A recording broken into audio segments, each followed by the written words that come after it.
For many, the service of 9 lessons and carols from King's College, Cambridge, is when Christmas begins. Listened to by millions of people around the world, it starts with the chorister singing the first verse of Once in Royal David City.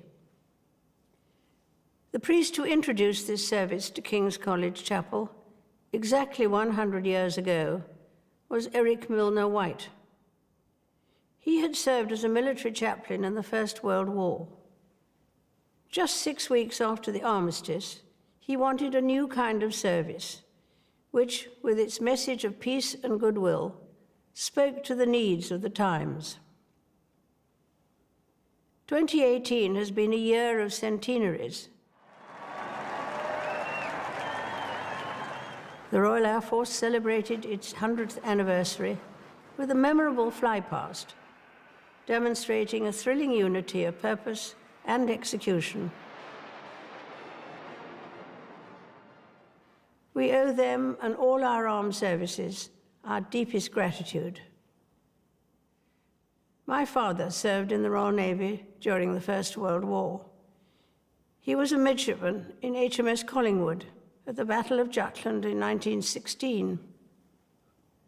The British fleet lost 14 ships and 6,000 men in that engagement. My father wrote in a letter, "How and why we were not hit beats me." Like others, he lost friends in the war. At Christmas, we become keenly aware of loved ones who have died, whatever the circumstances. But of course, we would not grieve if we did not love. Closer to home, it has been a busy year for my family.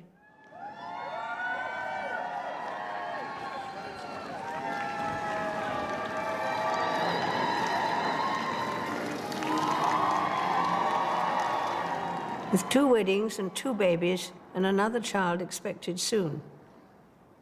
It helps to keep a grandmother well occupied. We have had other celebrations too, including the 70th birthday of the Prince of Wales. Some cultures believe a long life brings wisdom. I'd like to think so.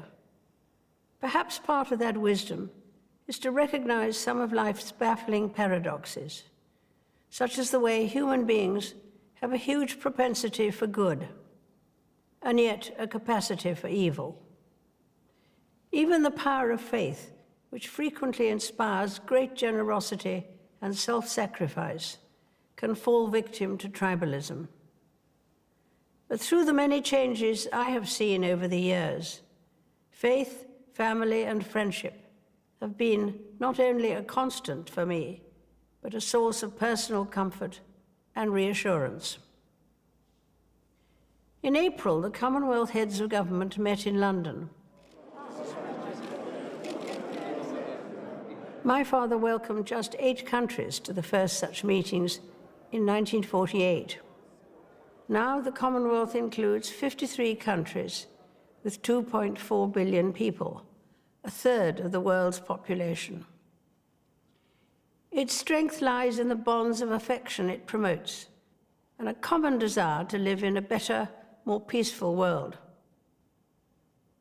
Even with the most deeply held differences, treating the other person with respect and as a fellow human being is always a good first step towards greater understanding. Indeed, the Commonwealth Games, held this year on Australia's Gold Coast, are known universally as the Friendly Games because of their emphasis on goodwill and mutual respect. The Christmas story retains its appeal, since it doesn't provide theoretical explanations for the puzzles of life.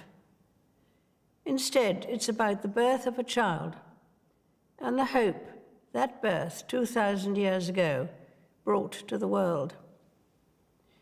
Only a few people acknowledged Jesus when he was born.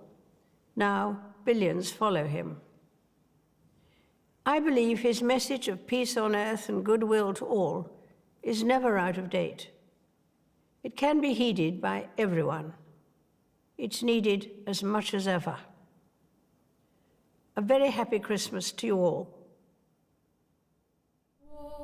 in royal David's city stood a lowly cattle shed, where a mother laid her baby in a manger for his bed.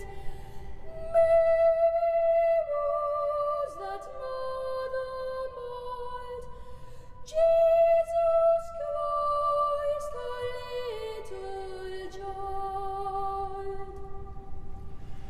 He came down to earth from heaven, who is Lord and Lord of all, and his shelter was a stable, and his cradle was a stall.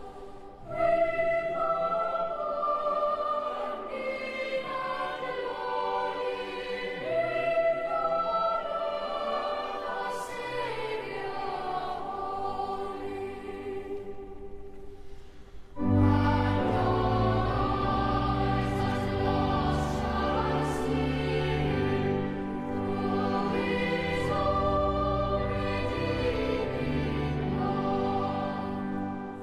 For as justice, dear and gentle, is our Lord in heaven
Five new members from Minnesota joined the House of Representatives, including the only two Republicans elected to seats previously